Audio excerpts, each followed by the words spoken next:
Salam dan salam sejahtera. Bacaan Renungan Harian 26 Mei 2026 Selasa. Tema, agar kita tidak lupa. Mari berdoa. Bapa Surgawi, hari ini kami mahu membaca firman-Mu. Biarlah kiranya kuasa Roh Kudus masuk ke dalam hati dan pikiran kami, agar kami bersedia menerima firman-Mu. Dalam nama Yesus Kristus, kami berdoa. Amin.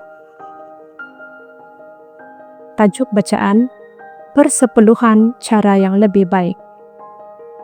Ayat inti, bawalah seluruh persembahan sepersepuluhan kamu ke dalam perbendaharaan, supaya ada makanan di baitku. Kemudian, ujilah aku dalam hal ini, firman Tuhan, alam semesta. Adakah aku tidak membuka bagimu tingkap-tingkap di langit dan mencurahkan berkat kepadamu sampai tiada tempat yang memadai menampungnya. Malaiki 3 ayat 10. Menariknya perbincangan awal mengenai kedermawanan sistematik tidak menggunakan Malaiki 3 ayat 8 hingga 10. Begitu juga penulis dalam review tidak menekankan berkat-berkat pemberian yang setia. Apa yang mereka tekankan adalah kenyataan bahwa kedermawanan sistematik tidak menyakitkan dan tidak memerlukan pengorbanan. Sebenarnya, ia begitu tidak menyakitkan dan tidak memerlukan pengorbanan, sehingga ia gagal untuk menyokong keperluan gereja yang semakin berkembang dengan secukupnya. Hanya secara perlahan-lahan, golongan Sabatarian mula menerima persepuluhan berdasarkan Alkitab.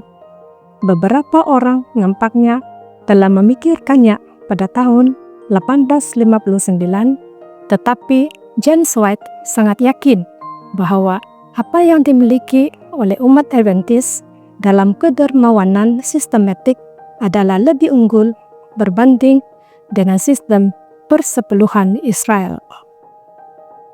Perkara mula berubah apabila pada bulan Februari 1876, Dudley M. Kenwright menerbitkan satu seri artikel dalam review yang menekankan Malaiki 3 ayat 8 hingga 11, mengemukakan persepuluhan sebagai pelan Alkitab untuk menyokong para pendeta. Beliau dengan tegas menyatakan bahwa Tuhan mewajibkan agar persepuluhan atau 1/10 daripada semua pendapatan umatnya diberikan untuk menyokong hamba-hambanya dalam pekerjaan mereka. Beliau juga menambah bahwa Tuhan tidak mengatakan bahwa kamu harus memberiku 1/10, tetapi Dia mengatakan 1/10 adalah milik Tuhan. Oleh kerana persepuluhan sudah menjadi milik Tuhan, orang-orang percaya hanya mengembalikannya kepadanya. Kenwright juga menekankan berkat dan ganjaran persepuluhan. Saya sangat yakin, tulisnya, bahwa berkat istimewa Tuhan akan menyertai mereka yang membayar persepuluhan mereka tepat waktu dan dengan penuh kemurahan hati. Selain berkat pribadi, sistem persepuluhan akan berjaya menyokong gereja, sementara kedermawanan sistematik telah gagal. Pada sesi General Conference 1876, Kenwright menganggarkan bahwa jika semua anggota membayar persepuluhan dengan setia, Perbendaharaan General Conference akan menerima 150.000 setiap tahun, bukannya hanya 40.000. Kenwright seterusnya mengesah agar General Conference meluluskan sistem persepuluhan yang mana diluluskan pada bulan Oktober 1876. Sejak itu, persepuluhan Alkitabiah semakin menjadi cara Adventisme menyokong para pendetanya.